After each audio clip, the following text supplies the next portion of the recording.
2020년도 처음 출발할 때는 좀 의욕을 가지고 특별히 신앙훈련을 계획하고 올해 열심히 교육하는 일을 하려고 이렇게 준비했었는데 2월 아마 거의 마지막 주쯤부터 시작해서 여전히 저희가 예배만 겨우 드리는 이런 상황이 됐습니다. 아마 우리 성도님들도 생활에 많은 변화들이 좀 있고 또 자유롭지도 못한 상태가 지금 현재 상태이고 끝날 듯 하면서 또 계속해서 코로나 전염병이 확진자가 계속 생기는 상황이고 이렇게 해서 금년도 상반기 오늘이 마지막 주일입니다. 빨리 잘 정리돼서 우리 여러분들 일상생활에도 어려움이 없고 또 지금 생업에 어려움을 겪는 분들도 꽤 많이 계신데요. 그분들도 빨리 회복할 수 있기를 바라고 또 무엇보다도 예배가 회복돼서 예전처럼 우리가 예배드리고 또 소모임도 갖고 이렇게 될 수 있는 날이 속히 오기를 기대하고 또 기도합니다. 잘 인내하셔서 하반기에 좋은 일들이 많이 있기를 주님의 이름으로 축복합니다. 좋은 소식들만 많이 들려왔으면 좋겠습니다. 오늘은 우리가 예배를 둘로 나눈다고 하면 함께 모여서 드리는 예배, 공동체가 함께 드리는 예배, 교회 예배이죠. 이 예배와 우리 성도들이 세상에서 살면서 개인적인 삶으로 드리는 예배, 이 두 예배 간에 어떤 상관성이 있는지 하는 부분을 말씀을 드리려고 합니다. 모여서 드리는 예배, 교회 예배라고 통칭하겠습니다. 이 공동체 예배와 내가 삶 속에서 하나님을 기쁘시게 하는 그 삶의 예배가 서로 밀접한 연관성이 있다 하는 부분을 말씀을 드리는데요. 그 밀접한 연관성을 잘 알 수 있는 부분이 바로 출애굽 여정 가운데에서 우리가 잘 알 수 있습니다. 이스라엘 백성들이 애굽에 살다가 애굽에서 탈출해서 이제 광야 생활을 하는데요. 광야 생활을 40년간 하게 됩니다.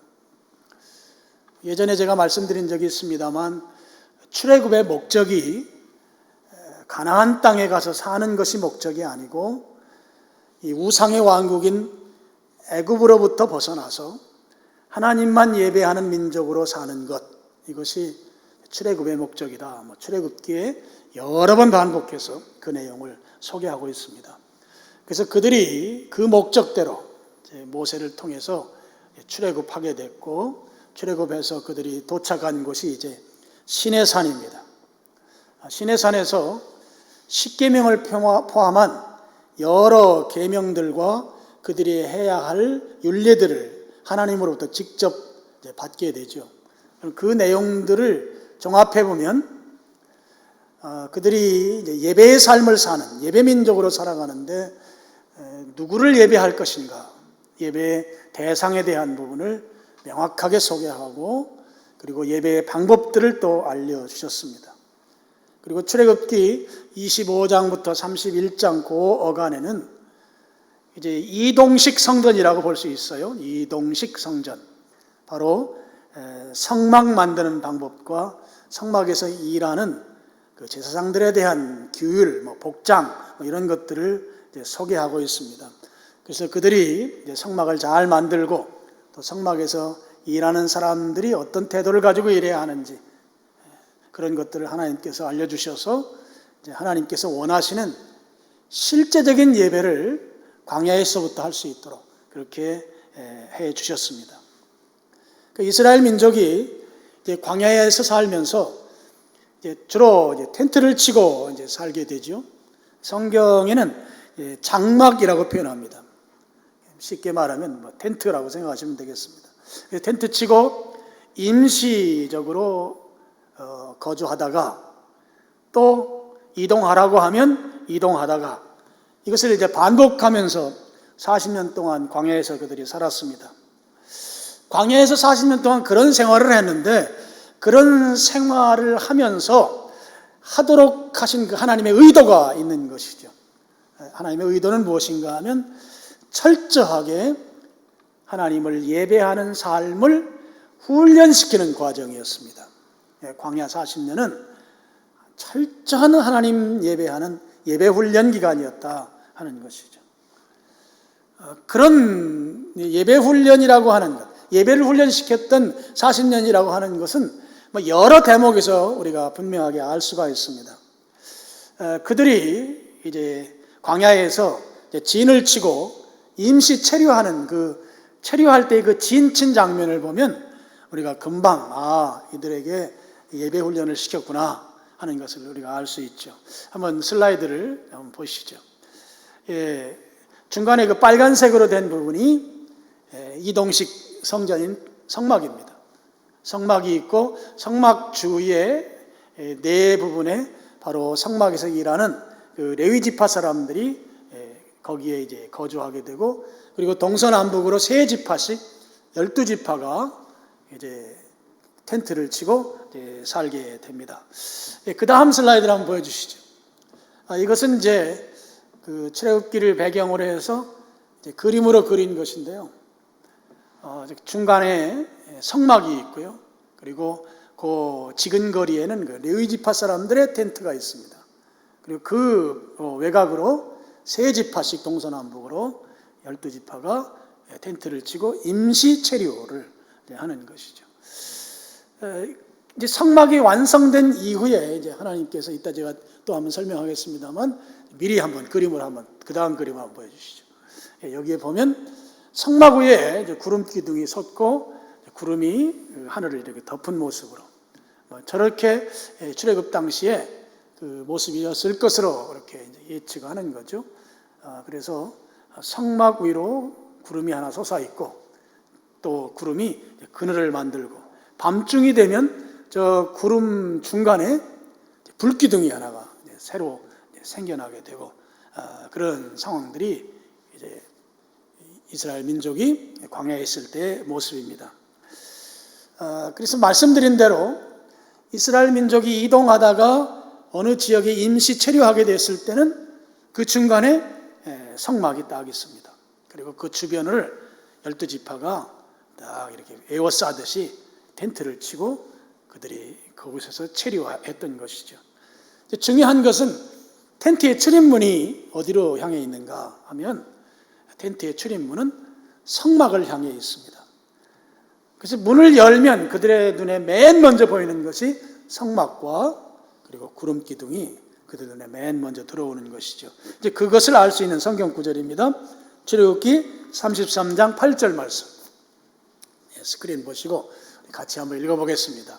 모세가 회막으로 나아갈 때에는 백성이 다 일어나 자기 장막문에 서서 모세가 회막에 들어가기까지 바라보며, 여기 장막은 자기가 잠자고 쉬는 텐트를 말해요. 거기 문에 섰다. 문에 서서 보니까 누가 보이는 거예요? 모세가 회막에 들어가는 모습이 보이는 거죠. 그러니까 모든 텐트의 출입문은 성막을 향해서 다 텐트를 쳤던 것을 알 수가 있습니다. 여러분, 이제 구름 기둥이 등장하는 것은 출애굽해서 그들이 처음에 살던 곳은 여러분 우리 학교 다닐 때 배웠던 그 나일강이 범람하면 나일강 하류가 삼각주가 되잖아요. 그래서 그곳은 굉장히 비옥합니다. 그 비옥한 지역에 살았어요. 숫곳이라고도 하고 람셋이라고도 하는 그 지역에 이제 이 이스라엘 민족이 살았는데요. 아주 비옥한 지역이니까 먹고 사는 데는 문제가 없었습니다. 근데 하나님께서 그들을 모세를 통해서 이제 광야로 이동을 시키는데, 광야가 막 시작되는 부분이 이제 에담이라고 하는 곳이에요. 광야가 막 시작되는 그곳에서부터 이제 하나님께서 나타나셔서 이제 구름 기둥으로 그들을 인도해 가시죠. 그 내용을 성경 구절 한번 보시죠. 출애굽기 13장 20절부터 22절 말씀입니다. 그들이 숫곳을 따라서, 이 숫곳은 아주 비옥한 땅입니다. 기름진 땅에 나일강 하구에 있는 그 잘 먹고 잘 살았지만 노예로 살던 지역이죠. 그곳에서 광야가 시작하는, 광야 끝이라고 했는데요, 광야가 시작하는 에담의 장막을 쳤다. 21절 너무나 중요한 내용입니다. 여호와께서 그들 앞에 가시며. 여러분, 출애굽을 진두지휘한 것은 모세가 아니에요. 여호와 하나님이십니다. 하나님께서 출애굽을 진두지휘하신 것이죠. 여호와께서 그들 앞에 가시며 낮에는 구름 기둥으로 그들의 길을 인도하시고, 하나님께서 이 출애굽을 진두지휘하시면서 그 방법으로 사용하신 것이 바로 구름 기둥이다 하는 것이죠. 구름 기둥으로 그들을 인도하시고 밤에는 불 기둥을 그들에게 비추사 낮이나 밤이나 진행하게 하시니. 22절 같이 읽겠습니다. 낮에는 구름 기둥, 밤에는 불 기둥이 백성 앞에서 떠나지 아니하니라. 하나님이 이들의 출애굽 여정을 진두지휘하시면서 그 방법으로, 그 수단으로 사용한 것이 낮에는 구름 기둥, 밤에는 불 기둥으로 그 백성 앞에서 전혀 떠나지 아니하면서 그들을 인도했다 하는 것이죠. 이스라엘 민족 입장에서 보면 하나님의 그 인도하심의 증거는 무엇인가 하면 구름 기둥인 것이죠. 그래서 구름 기둥만 보면 하나님이 지금 우리를 떠나지 아니하시고 우리를 이끌어 가시는구나, 출애굽을 진두지휘하시는 분이 하나님이시구나, 그들이 확신을 가지고 그 구름 기둥을 쫓아갔던 것입니다. 아직은 이제 성막이 그들 가운데 이제 세워지기 전이죠. 성막이 세워지기 전에 그들이 체류할 때는 모세가 그들이 텐트 친 그곳에서 좀 외곽 지역에 회막을 만들었어요. 하나님을 만나는 예배의 초소를 만들었다는 것이죠. 그랬을 때 하나님께서 그곳에 이제 강림하십니다. 하나님의 그 강림하심, 하나님의 임재하심의 상징 역시 구름 기둥이고 밤에는 불 기둥입니다. 그래서 그들이 회막에, 하나님을 만나는 장소인 회막 위에 구름 기둥이 그들 앞에 임재해 있을 때에는 그들은 아주 독특한 반응을 보이는데요. 그 구절을 한번 보시죠. 출애굽기 33장 9절과 10절입니다. 9절 같이 읽겠습니다. 모세가 회막에 들어갈 때에 구름 기둥이 내려 회막 문에 서며 여호와께서 모세에게 말씀하시니. 10절 모든 백성이 회막 문에 구름 기둥이 서 있는 것을 보고 다 일어나 각기 장막문에 서서 뭐예요? 예배하며. 이 구절이 너무너무 중요한 구절이에요. 회막에 하나님의 임재하심의 상징인 구름 기둥이 내려왔어요. 그래서 그 구름 기둥이 내려온 것을 백성들이 다 봐요. 어디에서 봐요? 자기 집 장막문에서 봐요. 장막문을 열면 회막이 눈앞에 다 들어오니까. 그 텐트를 칠 때 출입문은 항상 회막을 향해서 치고 성막을 향해서 치기 때문에 문 열면 눈앞에 펼쳐지는 것은 회막인 것이죠. 그런데 보니까 구름 기둥이 회막 위에 내려온 것을 그들이 보았습니다. 보고 그들이 어떻게 해요? 장막문에서 가만히 앉아있지 아니하고 일어섭니다. 일어서서 그들이 보이는 반응은 예배 반응을 보이고 있습니다. 하나님의 임재하심을 눈으로 보게 되면, 하나님께서 내 앞에 나타나신 것이 눈에 확실히 인지가 되면 이 피조물은 본능적으로 그분 앞에 예배하게 되어 있습니다. 하나님 앞에서 피조물의 반응은 예배 반응 외에 다른 반응은 보일 수가 없어요. 이것이 피조물이 하나님께 마땅한 태도인 것이죠. 예배라고 하는 것이 말이죠. 이것은 거의 본능적인 것입니다. 우리가 회초리를 맞으면 아픈 거잖아요. 그게 본능이잖아요. 아픔이. 그래서 아이들 회초리 때리면 뭐 울고 하잖아요. 이게 본능적인 것이죠. 똑같습니다. 하나님이 내 앞에 계시면, 하나님이 내 앞에 임재한 것이 확실히 믿어지면 나는 예배 반응을 보일 수밖에 없다고요. 두렵고 떨리니, 경외한다고 성경에 표현되어 있어요. 그 약성이. 두렵고 떨림으로 주님께 어찌할 바를 몰라서 내 몸을 이렇게 세운 거예요. 여기서. 그리고 거기를 향해서 예배하는 것입니다. 예배는 머리를 숙인다는 의미가 있거든요. 제가 예전에 다 말씀을 드렸습니다. 그러니까 지금 이스라엘 민족이 지금 특별한 체험을 하고 있어요. 하나님께서 그들을 진두지휘하시면서 그 진두지휘의 상징인 구름 기둥이 그들 앞에 나타나면 하나님이 그들 앞에 나타난 것으로 그들이 인식하고 그 앞에서 그들이 보이는 반응은 예배의 반응을 보이고 있다고 하는 것이죠. 이런 체험을 그들이 매일매일 하면서 그들이 무엇에 익숙해져 가는가 하면 그들의 삶이 예배에 익숙해져 가는 거예요. 그래서 광야 40년은 예배를 훈련하는 과정이었다 하는 것입니다. 예배를 훈련했으니 그들은 예배에 익숙한 사람으로 이제 시간이 지날수록 변화되어 가는 것이죠. 이제 드디어 성막이 완성됐습니다. 오늘 40장 17절을 보시죠. 17절. 40장 17절. 둘째 해, 여기 둘째 해는 출애굽해서 두 번째 해라는 것입니다. 두 번째 해 첫째 달 곧 그 달 초하루에 성막을 세우니라. 그러니까 출애굽해서 만 1년 만에 이제 드디어 하나님께 제사할 수 있는 예배의 처소인 성막이 완성이 됐습니다. 성막이 완성되고 나니까 어떤 현상이 벌어지는가 하면은요, 하나님의 인도하심의 상징인 구름 기둥이 성막 위로 와서 그 위에 머무르면서 떠나지 않는 거예요. 성막이 완성되고 나서 성막이 세워지니까 구름 기둥이 성막 위에 와서 거기에서 구름 기둥으로 세워져서 떠나지 아니하고 그 자리를 지키더라 하는 것입니다. 이 놀라운 사실이, 놀라운 역사가 그들 가운데 이제 벌어지기 시작한 것이죠. 그 내용이 이제 34절, 35절 오늘 우리가 읽은 말씀입니다. 구름이 회막에 덮이고 여호와의 영광이 성막에 충만하다 하는 거예요. 35절도 모세가 회막에 들어갈 수 없었으니 이는 구름이 회막 위에 덮이고 여호와의 영광이 성막에 충만함이었으며, 여러분 여기 회막은 조금 더 넓은 의미의 그 성막을 말하고 여기서 말하는 성막은 그 바로 성소와 지성소가 있는 그 영역을 말합니다. 구름이 회막 위에 덮였다. 그리고 여호와의 영광이 성막에 충만하다 그랬거든요.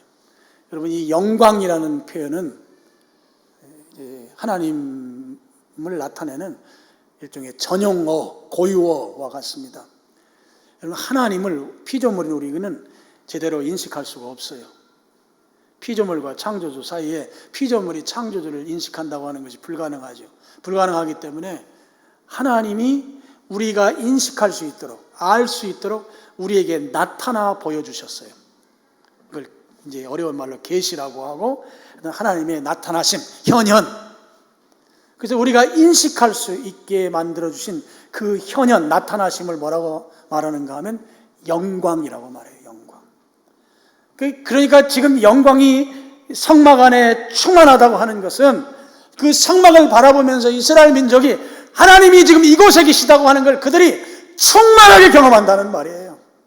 하나님 지금 이곳에 계시다. 그들이 깨달을 수 있도록 여호와의 영광이 충만하니 하나님이 피조물이 인식할 수 있는 모습으로 성막 안에 계시다. 그런데 그게 충만해야 돼요. 모든 이스라엘 백성들은 성막을 바라보면서 하나님이 여기 계시다, 하나님이 이곳에 충만하게 계시다 라고 하는 사실을 확실하게 인정할 수 있도록 하나님께서 그곳에 함께 하셨다고 하는 것이죠. 자, 지금 우리는 모여서 함께 드리는 예배와 개인의 삶으로 드리는 예배의 연관성을 지금 좀 생각해 보고 있습니다. 자, 성막이 완성됐습니다. 성막에서는 의식으로 제사장들에 의해서 예배가 드려집니다. 함께 드리는 예배라고 볼 수 있습니다. 그리고 장막으로 소개되는 텐트에서의 생활은 바로 삶의 예배라고 볼 수 있어요. 근데 오늘 이 성막과 텐트와의 이 서로 관계성을 보면 이 둘은 서로 분리해서는 생각할 수 없다고 하는 것을 우리가 확실히 인식할 수가 있습니다. 그래서 36절과 37절은 그 부분을 소개하고 있어요. 36절, 구름이 성막 위에서 떠오를 때에는 이스라엘 자손이 그 모든 행진하는 길에 앞으로 나아갔고, 37절, 구름이 떠오르지 않을 때에는 떠오르는 날까지 나아가지 아니하였다. 구름에 의해서 그들의 삶이, 그들의 생활이 통제되고 있는 것을 볼 수 있습니다. 내가 여기에 좀 더 머물고 싶더라도 구름이 떠오르면 더 머물 수가 없어요. 구름이 가는 대로 나도 같이 동행해야 하고, 내가 더 가고 싶은데 구름 기둥이 머물면 거기에 그냥 체류해야 되는 거죠. 그래서 40년 동안 이스라엘 민족은 자기들 마음대로 이동할 수가 없었습니다. 이동하지도 못했고 할 수도 없는 삶을 살았던 것이죠. 그 광야 생활 40년이 결국 성막과 구름 기둥을 중심으로 해서 그들이 살았다고 하는 이 사실은 철저하게 예배에 익숙해져 가는 삶이 예배로 드려지는 그런 훈련 기간이었다 하는 것이죠. 이것이 얼마나 철저했는가를 알 수 있는 또 하나의 증거는 구름 기둥이 밤이 되면 불 기둥으로 교체되는 것이었죠. 여러분, 구름 기둥이 밤이 되면 어두워지면 잘 보이지 않지 않겠습니까? 그러면 사람들이 그것을 핑계로 삼아서 자기 마음대로 행동할 수가 있죠. 구름이 안 보이니까, 지금까지는 구름의 통제에 따르다가 구름이 안 보이니 이제 내 마음대로 하려고 하는 그런 심리가 인간의 심리란 말이죠. 하나님께서 그렇게 하지 못하도록 구름 기둥 사이에 불 기둥을 끼워 놓으셨어요. 불 기둥으로 바꿔 주셨어요. 그래서 밤에도 헷갈리지 않도록 만들어 주셨습니다. 그럼 성경 구절 하나만 보시죠. 느헤미야 9장 19절입니다. 우리 스크린 보시고 같이 한번 읽어보겠습니다. 주께서는 주의 크신 긍휼로 그들을 광야에 버리지 아니하시고 낮에는 구름 기둥이 그들에게서 떠나지 아니하고 길을 인도하며 밤에는 불 기둥이 그들의 갈 길을 비추게 하셨사오며. 이 느헤미야 9장 19절 앞에 부분에 보면 주께서 주의 크신 긍휼로 크신 사랑으로 밤중에 불기둥이 그들 가운데 있게 했다는 거예요. 왜냐하면 불기둥 없으면 밤이면 자기들 마음대로 구름기둥에서 벗어날 것이기 때문에. 그래서 성경이 뭐라고 표현하고 있습니까? 그들을 광야에서 버리지 아니하시려는 하나님의 이 크신 사랑이 그들로 하여금 불기둥이 그들을 지키도록 비추도록 그렇게 인도하셨다라고 성경은 기록하고 있습니다. 그뿐만이 아닙니다. 밤중에 불기둥이 그들 앞에 비쳤던 것은, 제가 성지 여행을 갔다가 요르단에서 모세가 이스라엘 민족을 이끌고 이동한 그 사막지대에서 하룻밤을 잤거든요. 다 오리털 파카를 입고 다 단단히 하고 자는데도 추워서 잠이 안 와요. 거기 이제 와디럼이라고 하는 지역인데요. 근데 이제 우리 집사님들이 주신 그 핫팩 때문에 사실 잠은 잘 잤어요. 근데 밤 되니까 막 모래바람이 불어서 여기저기 모래가 있고, 마스크를 쓰지 않으면 콧구멍에 바람이 들어가, 모래가 들어가. 추워요. 그래서 그 모세 시대를 생각해 본 거죠. 모세 시대는 오리털 파카도 없을 때 아닙니까? 그럼 그런 때 이 사람들이 광야에서 어떻게 이 40년을 지냈을까? 그러면서 불기둥이 생각이 나더라고요. 그들 앞에 밤중에 불기둥을 두셔서 그 불기둥의 온기에 의해서 밤에 단잠 자도록 광야에서 그렇게 인도하셨다. 낮이 되면 얼마나 덥습니까? 광야에 구름 한 점 없잖아요. 네, 구름으로 그들을 덮으셔서 그들로 하여금 서늘한 가운데 지내게 하신 이 주님의 크신 긍휼. 그러니까 그들은 추위와 더위를 이겨낼 수 있도록 구름기둥과 불기둥이 그들을 지켜주셨고, 그러니 그들은 24시간 밤낮 성막을 떠나서는 도무지 살 수가 없는 것이죠. 성막과 함께 하면서, 성막을 바라보면서 구름이 이동하면 나도 이동하고 구름이 멈추면 나도 멈추는 철저하게 예배를 훈련하는 그 삶을 40년 동안 그들이 살 수밖에 없었다고 하는 것입니다. 이스라엘 민족이 자고 나서 아침에 일어나면 맨 먼저 뭐 했을 것 같아요? 출입문 열고 성막 쳐다보는 거죠. 성막. 문 열면 성막이 보이니까. 그리고 구름이 지금 제대로 성막 위에 기둥으로 있는가, 그걸 그들이 보았을 거예요. 자고 일어나면 맨 먼저 하는 일이 성막을 바라보고 하나님의 임재하심의 상징인 구름이 성막 위에 있는지. 성막 위에 구름이 있으면 그들은 어떻게 합니까? 두렵고 떨림으로 아까 성경 구절 본 대로 피조물의 자동 반응인 예배 반응을 그들이 보이는 거죠. 그게 예배 훈련인 거예요. 그래서 그 구름이 움직이면 그날은 이제 떠나기 위해서 텐트를 접고 떠날 채비를 했을 것입니다. 구름이 그냥 가만히 있으면 오늘도 여전히 여기에 있으라고 하는가 보다 하고 하루도 체류하는 그런 삶을 그들이 살았을 것입니다. 그리고 이스라엘 민족은 하나님의 임재하심을 상징하는 성막 위의 구름에 따라서 그들의 삶의 행동이 다 결정되는 것이에요. 그리고 구름이 있으면 그 앞에 그들은 본능적으로 자동적으로 예배 반응을 보일 수밖에 없는 그 예배를 훈련해가는 그런 삶을 살았던 것이 분명한 것이죠. 그래서 그들은 매일매일 성막을 관찰하고 구름을 관찰하면서 그들은 살았던 것입니다. 이것이 바로 예배 훈련이라는 것이죠. 광야에서 성막을 중심으로 살았던 그들의 삶이 바로 예배였다 하는 거예요. 성막이 바로 모여서 드리는 교회 예배라고 한다면 그 성막을 바라보고 성막에 있는 구름의 움직임에 따라서 내 생활을 통제해가는 이것이 바로 삶의 예배라는 거예요. 삶의 예배. 그래서 이 둘은 서로 분리가 될 수 없다고 하는 사실인 것이죠. 오늘날 우리가 교회에서 예배를 드립니다. 그리고 동시에 여러분 삶 속에서 내 삶이 하나님이 받으시는 예배가 되는 삶을 살아야 하는데요. 이 둘은 서로 분리될 수가 없는 것입니다. 어느 한쪽에만 신경을 쓰게 되면 다른 한쪽은 엉망이 되게 되죠.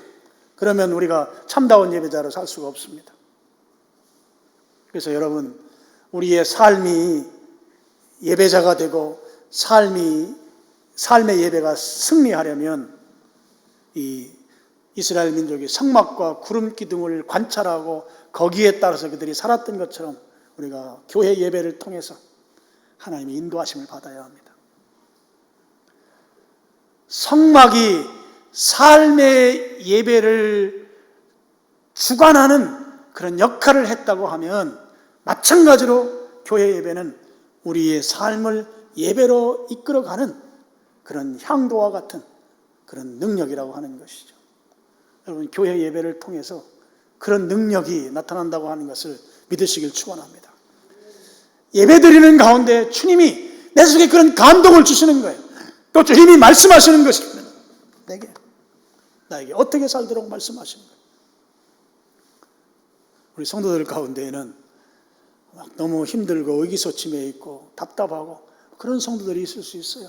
그런데 예배를 드리는 중에 막 새로운 용기를 주시고 하나님이 함께 하신다고 나는 확신이 생겨서 막 능력 있고 담대하게 살아갈 수 있도록 그렇게 하나님이 예배 중에 은혜를 주시면 그런 삶을 생활 속에서 사는 거예요. 그렇게 살도록 하나님이 이끌어 가시는 것입니다.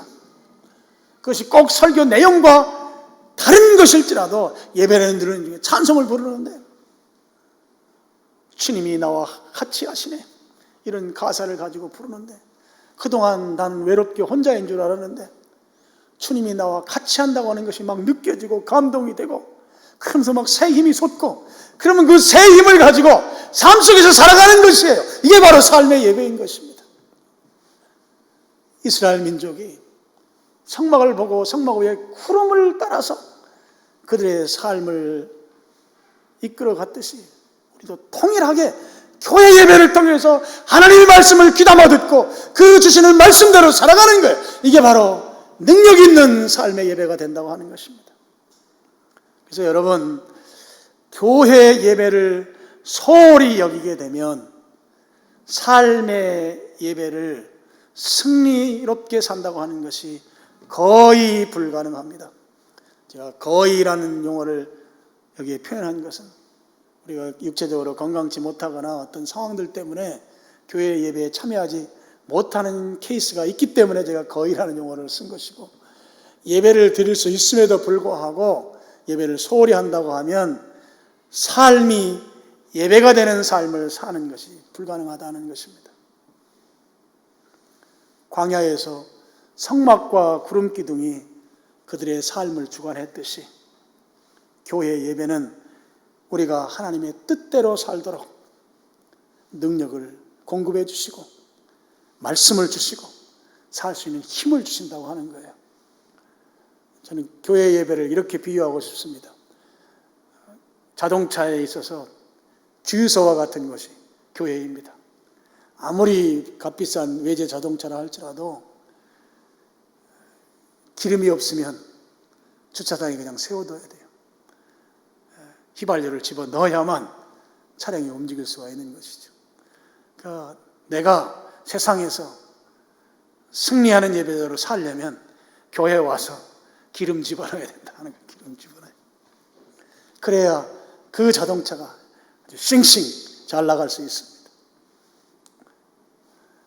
기름 없이 아무리 좋은 자동차일지라도 기름 없이는 사용하지 못하는 것이죠. 여러분, 이 반대 측면도 생각해 볼 수 있거든요. 월요일부터 토요일까지 엿새 동안 삶의 예배와는 전혀 무관하게 살다가 주일 예배를 잘 드릴 수 있을까? 이거 역시 거의 불가능합니다. 엿새 동안 내 맘대로 세상과 짝이 되어서 세상과 친하게 살다가 주일날 예배당에 나오는 것, 이것 자체도 참 쉽지 않은 거예요. 그리고 예배당에 나오더라도 예배를 제대로 드리는 거 역시 쉽지가 않습니다. 그래도 나는 예배당에 나왔습니다. 여러분 감사해요. 그런데 이런 분들하고 제가 이야기를 나눠보니까 대개 세 부류가 나오더라고요. 첫 번째는 일종의 종교적 의무감에서 나와요. 내가 명색이 그래도 교회 집사인데 주일날 가서 목사님 얼굴은 봐야지. 그래도 집사면 주일 성수는 해야지. 그런 이제 어떤 제가 종교적이라고 표현을 했어요. 종교적 의무감에서 교회에 나오는 경우들이 있고, 또 한 부류는 집사람이 너무 잔소리가 심해서 가정의 평안을 위해서 그냥 교회에 다녀갑니다 이렇게 말하는 사람도 있고요.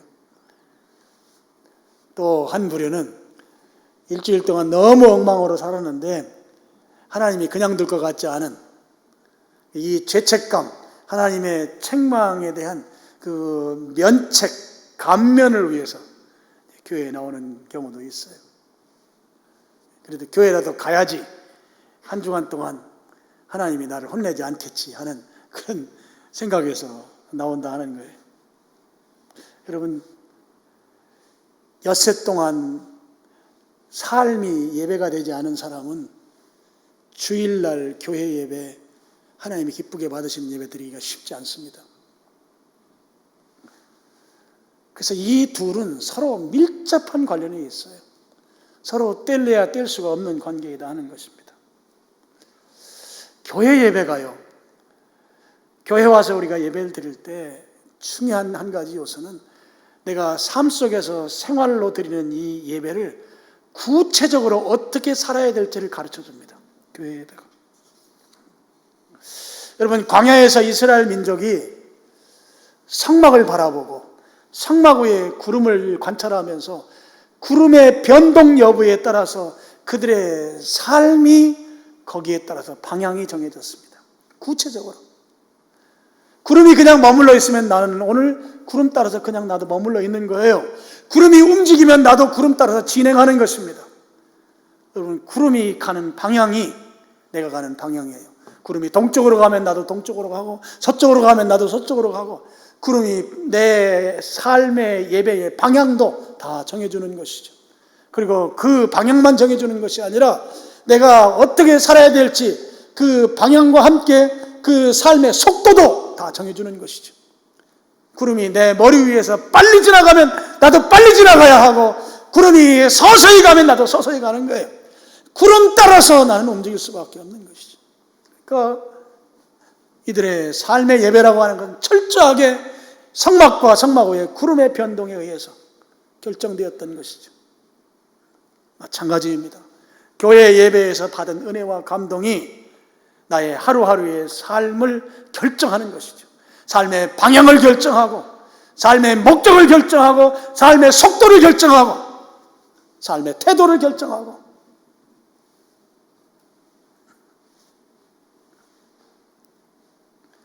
옛날 그 포항 한동대학교 김영길 총장님이 원래 카이스트 교수님이었는데 그 학교에서 총장으로 초청을 하는데 아직 학교가 생기기 전이에요.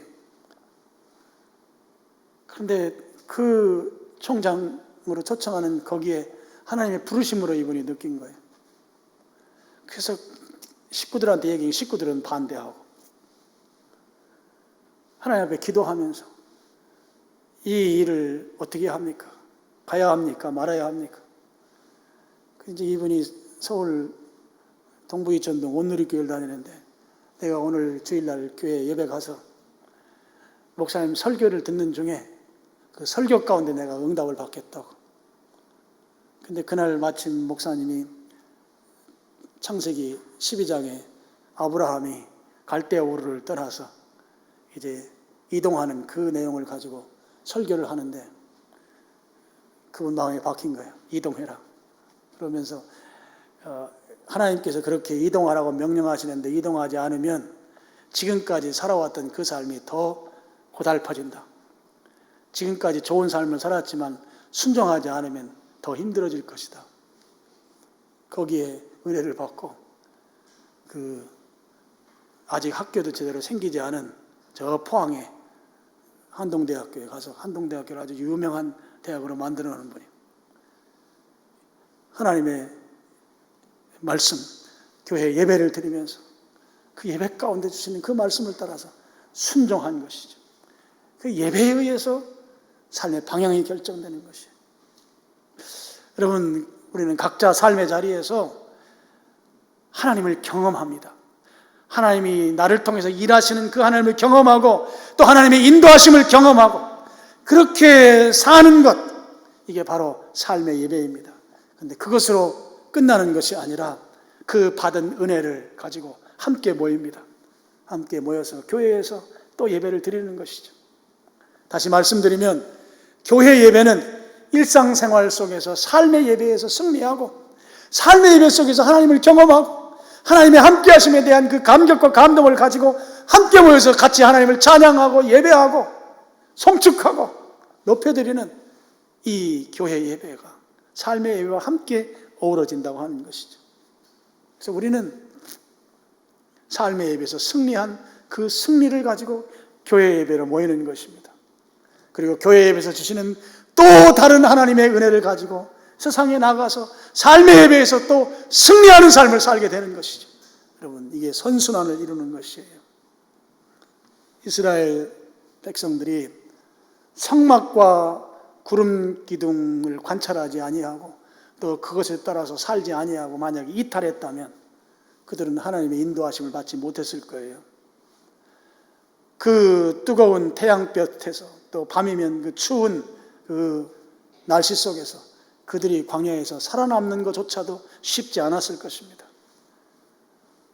구름을 이탈하게 되면, 성막을 이탈하게 되면 방황하게 되고 갈 길을 잃고 표류하게 된다 하는 것이죠. 신앙적으로 따지면 신앙의 침체를 경험하게 된다고 하는 것입니다.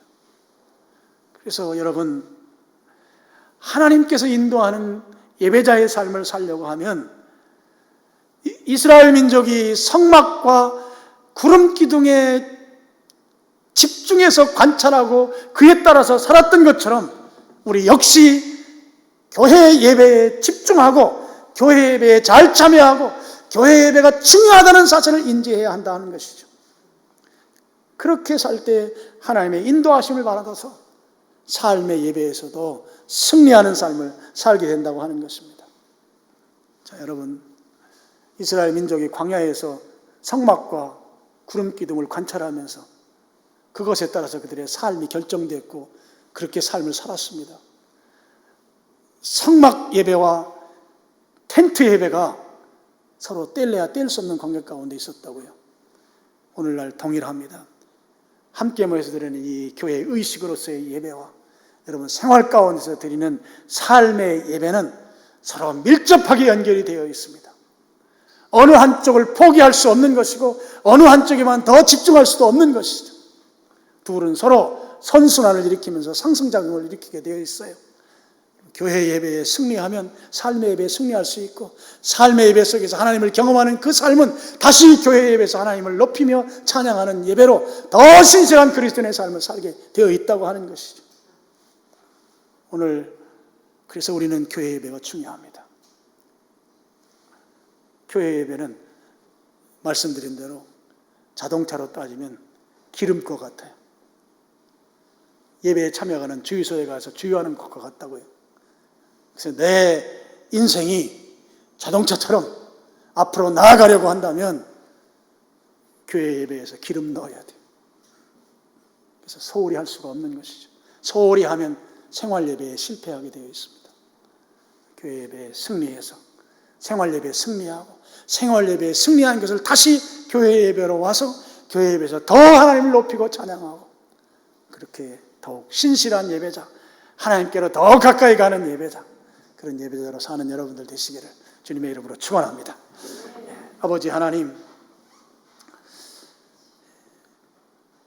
우리가 교회로 모여서 드리는 이 예배가